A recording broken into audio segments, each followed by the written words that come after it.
સુરતમાં ફરી એકવાર બીઆરટીએસ બસે અકસ્માત સર્જતા શહેરીજનોમાં ચિંતા અને રોષ જોવા મળી રહ્યો છે. પ્રાથમિક માહિતી અનુસાર આ બીઆરટીએસ બસ કામરેજથી પાલ તરફ જઈ રહી હતી, જ્યારે બસ ડેલીગેટ વિસ્તારમાંથી પસાર થઈ રહી હતી. તે દરમિયાન અચાનક ચાલકે કાબુ ગુમાવતા બસ ફૂલ સ્પીડમાં રસ્તાની બાજુમાં આવેલા ટ્રાફિક પોલ સાથે ધડાકાભેર અથડાઈ હતી. ટક્કર એટલી જોરદાર હતી કે બસના આગળના ભાગનો કચરઘાણ વળી ગયો હતો. બસના ચાલક નશામાં હોવાનો મુસાફરોનો આક્ષેપ. સ્થાનિક લોકો અને મુસાફરો દ્વારા એવી વાતો વહેતી થઈ છે કે બસ ચાલક નશાની હાલતમાં હતો, જેના કારણે તેણે સ્ટીયરિંગ પરનો કાબુ ગુમાવ્યો અને અકસ્માત થયો. જોકે આ અંગેની સત્તાવાર પુષ્ટિ પોલીસ તપાસ બાદ જ થઈ શકશે. મુસાફરો ગભરાઈને બસમાંથી ઉતરી ભાગવા લાગ્યા. અકસ્માત થતાની સાથે જ બસમાં સવાર મુસાફરોમાં ભારે ગભરાટ ફેલાયો હતો. ધડાકાભેર ટક્કરના કારણે મુસાફરો ગભરાઈને બસમાંથી ઉતરી ભાગવા લાગ્યા, જેના પગલે ઘટના સ્થળે અફરાતફરી જેવો માહોલ સર્જાયો હતો.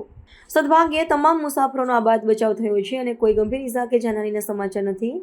અકસ્માતની જાણ થતાં જ મૈદરપુરા પોલીસ ઘટના સ્થળે દોડી આવી હતી અને પોલીસે બસ ચાલક અને અકસ્માતની પરિસ્થિતિ અંગે તપાસ શરૂ કરી છે.